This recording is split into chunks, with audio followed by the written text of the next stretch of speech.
Okay, hello YouTube. I'm reviving my YouTube career with a favorites video, which these used to be really popular like 10 years ago. I know that Bethany Moda used to do them a lot, and she was my fave YouTuber when I was a kid, so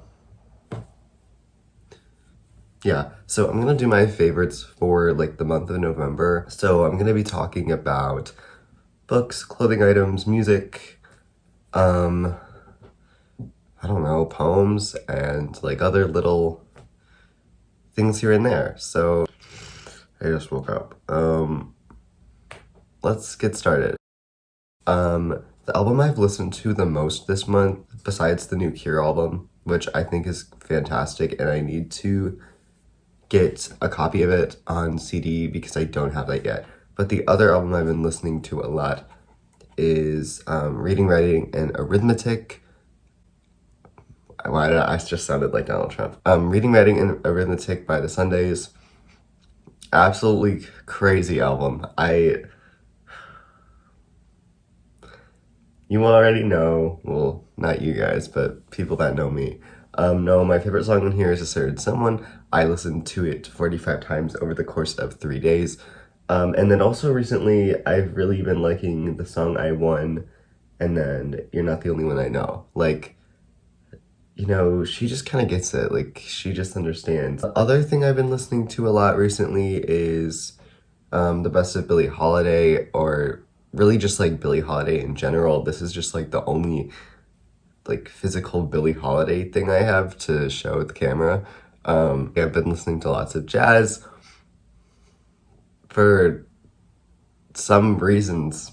And then I've also been listening to a lot of Nina Simone, specifically her Nina Simone Plays the Blues album. I'll like link my Spotify because I have a playlist of like, it's mostly jazz, like there is some blues, and then like randomly thrown in there is like some Patsy Cline and Connie Francis. So yeah. This next thing is like the only, I don't know what to call it, like accessory, but it's not an accessory. It's a fragrance, I don't know. This is this is tiny. Like I need to twist it. It's not even gonna like focus on the label. Anyway. Okay, there's just a very awkward cut in the video because I have no phone storage. So I have to like film my things in 5-minute segments and then airdrop them to my computer and then delete them off my phone. Anyway, I was talking about this, I'm just not gonna focus. It's the Duende like little sample from Phantom Perfume, I think. Oh, that's my dog. It's supposed to smell kind of like foresty. I don't know. I like it, but they did send me another free sample, so it made it worth the fact that I paid $10 for this. Yeah, but it smells good, so I would say I like it. Next thing, is a clothing item. These are leather Polo-Ralph-Lauren gloves. Pardon the interruption, I have to put my dog on my bed. Anyway, they keep my hands warmer than any pair of gloves I've ever had, and they're so cute. I mean, the leather is kind of like a little fucked at the, can I swear on YouTube? I don't know, I hope so. A little fucked on the fingertips, but look, it's like, look. Okay, obviously you guys are looking like you have your little logo, and then you have your red trim, and I love these gloves. Like, hello? Like, that's fucking awesome. Anyway, I thought I would make YouTube videos and then like, you know, be really composed and put together and, you know, talk about books and whatnot. But like, I don't know, I'm just like really hyped about these gloves, I guess. So sorry about that. My favorite thing I've worn in November is actually something I don't have with me today. Because it's at my dorm in college, and it's a Nora petite coat. I think it's a woman's coat. I got it at Salvation Army, and it fits me so well. I wear this all the time. I get lots of compliments on it. And I only paid $17 for it. So that's my favorite like clothing item ever, I would say. And then my other favorite clothing item is also a coat. This is the coat I've been wearing at home, and it's I literally can't remember the brand. It's just like a basic kind of long black wool coat. I still love it. I love wearing this. I love walking around outside. I love having a long coat. Like, I just love looking good. So yeah, I went downtown and I went to a bookstore and I was wearing this coat and I was like, wow, I feel great. Now we're moving on to my favorite. I'm so congested. Now we're moving on to my favorite part of the video, and that is books. Okay, this is gonna be like another awkward cut in the video, but now we're gonna talk about books. I'm going to start with a poem I really liked because I took a poetry class, and part of the class was we had to do 2 recitations. The first one had to be like pre-1900s, so I did like a Keats poem, and then the second one could be like any time ever, and I found this poem called Boneflower Elegy by Robert Hayden, and I'll put like a screenshot or something of the poem on the screen. I'm obsessed with this. Like, I think about it every day. Like, I have it committed to memory, so I know lines like word for word. I was thinking about a lot of different like texts as I was reading it. I had just read this book on like cruising culture and promiscuity, and desire. And that was looking at specifically literature. It looked at like John Rechy's works. It looked at Larry Kramer. It looked at David Wojnarowicz, and then it looked at a couple other things.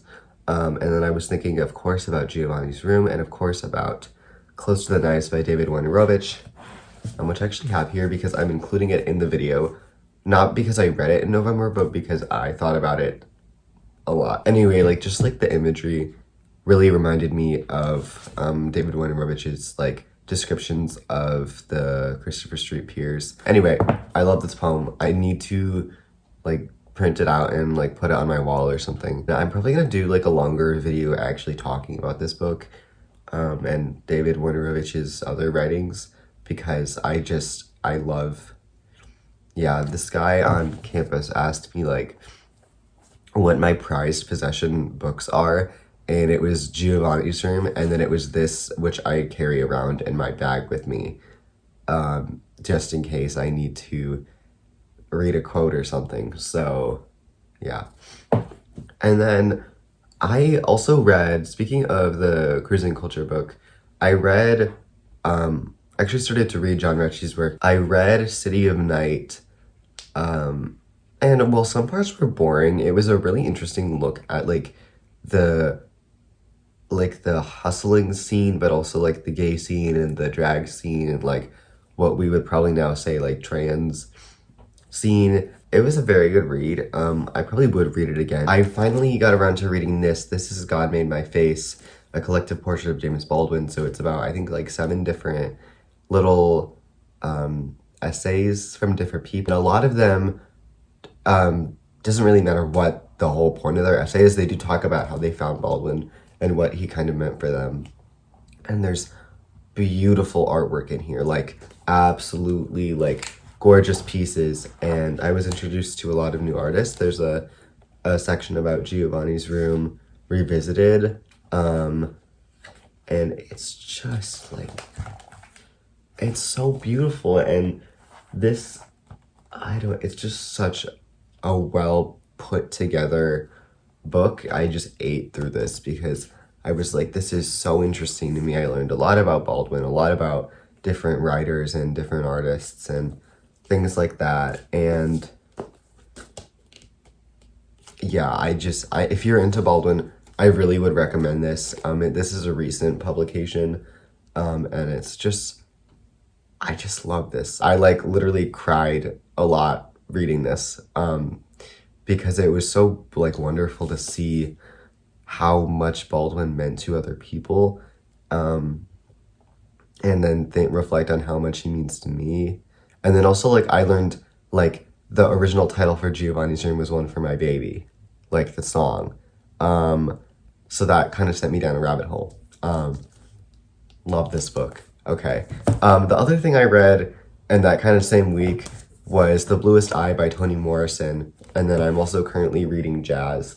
And I hope to finish this in the next week or so. But this was just a book that, it's very heavy, but also like once I picked it up, I could not put it down.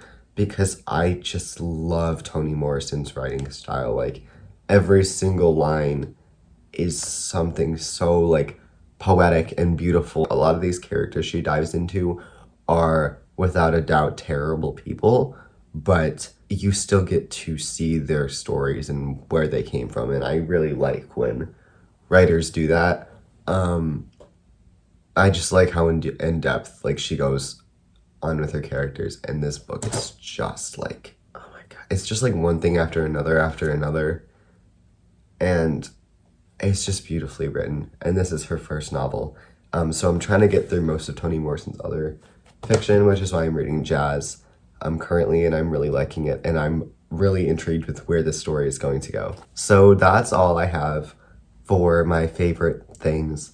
I know I talked too much about books. I love talking about books. I need to get myself, the next trimester needs to start so I can get into this fucking literature class, because, like, I have no place to talk about books besides, like, youtube.com. So yeah, that's what you're gonna be getting content-wise.